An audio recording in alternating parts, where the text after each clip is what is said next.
पट्ठों के बारे में जानना बड़ा ज़रूरी है। जैसे कि मैं अभी ये कह रहे थे कि क्रैम्प्स या पट्टे का खिंच जाना। देखिए, क्रैम्प्स तो बेसिकली अकड़ाव की वजह से आती है, नर्व्स में खिंचाव की वजह से जिनके मसल्स वीक हो चुके हों, जिनके पट्टे वीक हो चुके हों, जिनमें कोई डेफिशिएंसी हो बेसिकली एग्जिस्ट कर रही है। इवन डिहाइड्रेशन की वजह से आपकी डिस्कें भी बल्ज हो जाती हैं। बेसिक जो नेचर के मुताबिक लाइफस्टाइल है उसमें चेंजेस ले आए और उसमें कमरों में बंद होकर रह गए। अस्सलाम वालेकुम नाज़रीन, मैं डॉक्टर एरमाडा। उम्मीद करते हैं आप सब खैरियत से होंगे। आप देख रहे हैं QAS हेल्थ। आज जिस टॉपिक के साथ हम हाज़िर हुए हैं वो है क्रैम्प्स पड़ जाना, पट्ठों का खिंच जाना। स्पेशली जो बड़ी एज के लोग हैं उनमें ज़्यादातर होता है ये जो क्रैम्प्स पड़ते हैं। जैसे कि काफ मसल्स हैं, उसके साथ साथ थाई के जो हैमस्ट्रिंग मसल हैं उसमें भी आप देख सकते हैं। और फिर बहुत सारे लोगों को बाजू और जो गर्दन है यहाँ पर क्रैम्प्स पड़ जाना, यहाँ पे खिंच जाना पट्ठों का।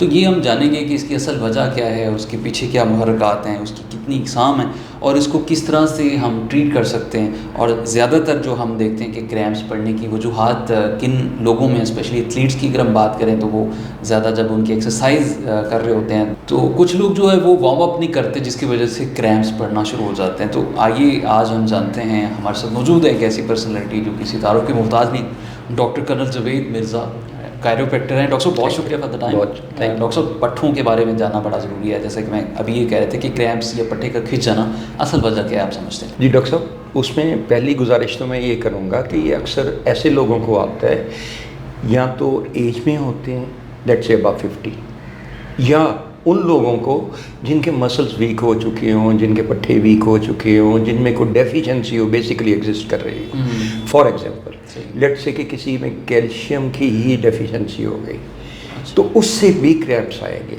कुछ लोगों को जैसे अब वो एज में आते हैं, लेट्स से अबव 50, तो उससे एथेरोस्क्लेरोसिस शुरू हो जाता है, नर्व्स में अकड़ाव शुरू हो जाता है, उसमें फ्लेक्सिबिलिटी जाती रहती है, उनके अंदर सोजश आ जाती है नर्व्स में।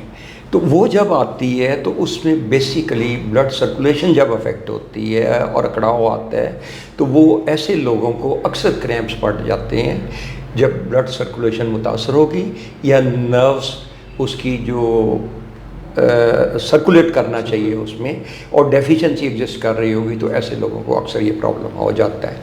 मैं उसमें हल्का सा मज़ीद वजाहत करना चाहूँगा कि बेसिकली हम ह्यूमन बीइंग क्या सारे जितने लिविंग हैं, जितनी लिविंग है, जितने बीइंग्स हैं, उन सब का सारा निज़ाम तो बेसिकली ब्लड सर्कुलेशन पे है ना।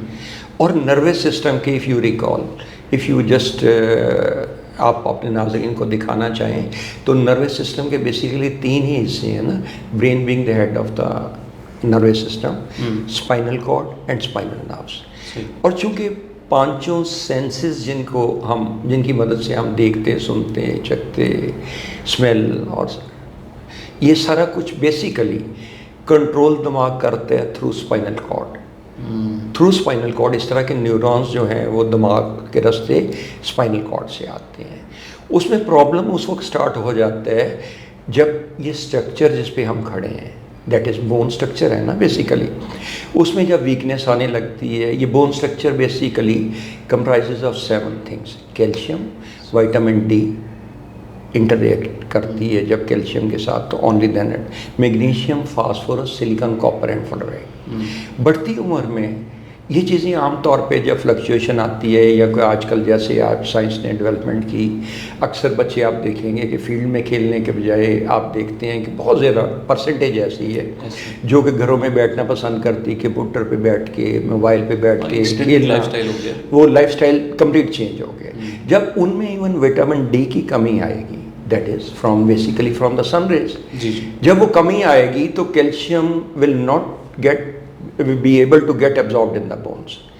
जब बोन्स हमारा नर्वस सिस्टम का बेसिक हिस्सा स्पाइनल कॉर्ड उसमें अफेक्ट हो जाती हैं, सिमिलरली द अदर बोन्स, तो उसमें जब वो पोस्चर टेढ़ा करके बैठते हैं या झुक के बैठते हैं या इस तरह झुक के एक साइड पे बैठते हैं तो उससे जो 23 डिस्क अल्लाह ताला ने बिटवीन स्पाइनल कॉर्ड दी हुई हैं, living first 2 vertebrae C1 and C2 जो एक्सिस और एटलांटिस है, तो उनके बाद जितने वर्टेब्रास हैं 24 वर्टेब्रास के दौरान 23 डिस्क है, वो उसमें डिस्क स्लिप या बल्ज या पट्यूजन होने लग जाती है जिससे नर्व कंप्रेशन में आ जाती है। जिससे पट्टे हमारे वीक होने लगते वीक होना शुरू हो जाता है। ठीक। जब वीक होना शुरू हो जाते हैं, लेट से मैं उसकी मिसाल आपने बाजू के इंट्रोडक्शन में आपने दी, बाजू में या गर्दन में या किसी जगह खिंचाव आता है या इवन टांगों में खिंचाव आता है, तो आप ऑर्थोपेडिक के पास जाएंगे या किसी के पास डॉक्टर के पास जाएंगे तो वो उनको एडवाइस करता है जी MRI करा लें आपने। जब MRI आती है तो उसमें आपने अक्सर देखा होगा कि जिस हिस्से में प्रॉब्लम है, लेट से लंबर में लोअर में आया, तो उसमें उनको शार्टिक नर्व कंप्रेशन में जा चुकी होगी और ये लिखा होगा अक्सर MRI में कि L4 L5 disc bulge and compressing the thecal sac.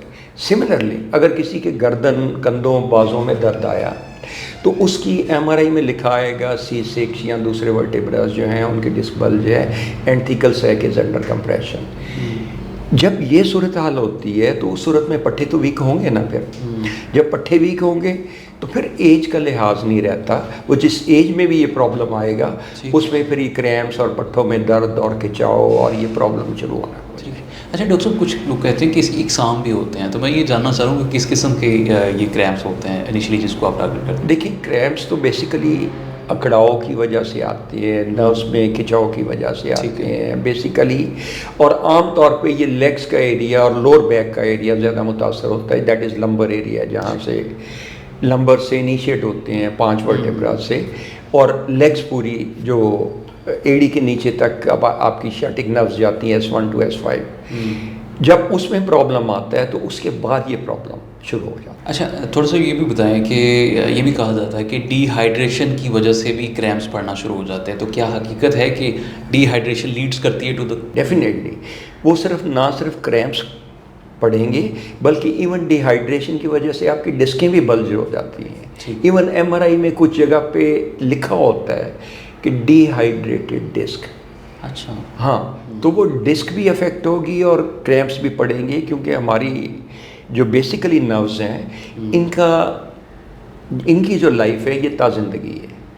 हमारे सारे सेल्स की लाइफ है, लेट से ब्लड सेल्स की लाइफ, रेड ब्लड सेल्स की 120 डेज, वाइट सेल्स की 30 आवर्स ओनली, स्किन सेल्स की 19 डेज, किडनी सेल की 21 डेज। लेकिन अगर ताज़िंदगी है कोई तो वो हमारे नर्व सेल्स हैं। जब इसमें प्रॉब्लम आना शुरू करता है, डिहाइड्रेशन की वजह से आए या ब्लड फ्लो की वजह से आए या इसमें अकड़ाहट आने लगती है, खिंचाव आने लगता है, कमज़ोरी आने लगती है, वीकनेस आने लगती है या कैल्शियम की कमी आने लगती है, तो ये प्रॉब्लम्स आना शुरू हो जाए। अच्छा, किन बीमारियों में क्रैम्प्स, कुछ ऐसी बीमारियां हैं जिसको आप निशानदेही करना चाहें कि क्रैम्प्स उन बीमारियों में ज़्यादा पड़ना शुरू हो जाते हैं? अक्सर बुढ़ापे में हम देख रहे होते हैं, तो आप थोड़ा सा उस पर। जी, मैं उसमें गुजारिश यही कहूँगा, जब भी एक तो मैंने कहा है एथेरोस्क्लेरोसिस 50 साल बाद शुरू हो जाती है ना, उसमें अकड़ाव शुरू हो जाता है, फ्लेक्सिबिलिटी जाती रहती है, उनके अंदर सोजश आने लगती है बेशुमार वजूहात की बिना पे।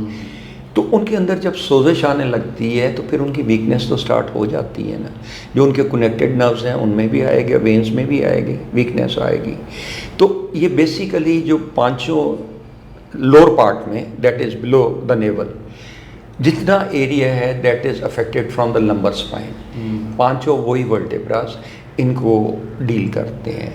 और पहले तो ये ओल्ड एज की बीमारी क्रैम्प समझी जाती थी, लेकिन आजकल बच्चों में भी आने लगी है, जो वजूहात मैंने बताई कि साइंस की डेवलपमेंट ने जहाँ हमें आसानियाँ दी, कंफर्ट दिया, वहीं ये प्रॉब्लम भी दिया कि जी हम बेसिक जो नेचर के मुताबिक लाइफस्टाइल है उसमें चेंजेस ले आए और उसमें कमरों में बंद होकर रह गए। आई मीन घरों से निकलते हैं बच्चे, क्लास में चले गए, वापस आए, कंप्यूटर पे बैठ गए, मोबाइल पे बैठ गए, और बहुत ज़्यादा परसेंटेज ऐसी है जो फील्ड में गेमें खेलने से या सन रेज को एक्सपोजर लेने से अवॉइड करती है। जब कम ले पाते हैं तो नेचर ने अपना लिविंग स्टाइल दिया हुआ है, तो उससे फिर ये प्रॉब्लम शुरू हो जाते हैं। इवन कम एज में भी, यंगर एज में भी ये प्रॉब्लम आना शुरू हो गई। डॉक्टर साहब बहुत शुक्रिया जी। नाज़रीन, हमारे साथ मौजूद थे doctor colonel Javed Mirza, chiropractor हैं, जो बता रहे थे कि पट्ठे क्यों कमज़ोर हो जाते हैं, और अगर पट्ठे कमज़ोर हो जाते हैं तो पट्ठों का खींचने की वजह, खिंचाव जो आ जाता है, जो क्रैम्प्स पड़ जाते हैं, उसके पीछे क्या वजूहात हैं, और किन किन बीमारियों में ये इसकी ज़्यादा प्रिवेलेंस हो जाती है, और डिहाइड्रेशन की वजह से भी जो मसाइल आ जाते हैं पट्ठों में, उसकी ट्रीटमेंट बताइए, उसकी प्रिकॉशन बताइए, और उसके हल की तरफ भी हम गए। तो उम्मीद करते हैं आज का शो आपके लिए बड़ा ही मुफीद साबित होगा। अपने मेज़बान डॉक्टर एरमाडो को इजाज़त दीजिए। अल्लाह ने के बाद।